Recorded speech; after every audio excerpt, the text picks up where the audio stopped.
আসসালামু আলাইকুম এভরিওয়ান। আমি মেহেনুর ইসলাম রবিন। আজকে আমি চায়নার ফুল ফ্রি স্কলারশিপ বিষয়ে কথা বলবো।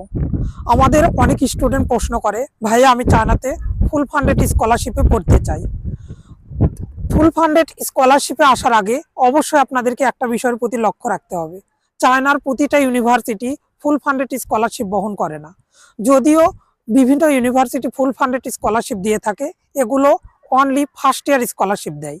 ফার্স্ট ইয়ার বলতে আপনার প্রথম বছর ফুল ফ্রি স্কলারশিপ দিবে।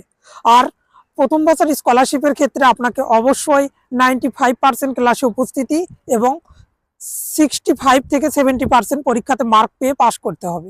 যদি আপনি তাদের রুলস কন্টিনিউ করতে পারেন তাহলে সেকেন্ড ইয়ার থেকে আপনার স্কলারশিপ আবার রিনিউ হবে। তবে ফুল ফান্ডেড স্কলারশিপে আসার পরেও আপনি যদি 95% ক্লাসে উপস্থিতি এবং 60% মার্ক উঠান, তারপরেও কিছু ইউনিভার্সিটি আছে ফুল ফান্ডেড স্কলারশিপ বহন করে না, তখন ওই ইউনিভার্সিটির রুলস অনুযায়ী আপনাকে 7 থেকে 10,000 RMB পেমেন্ট করে পড়তে হয়।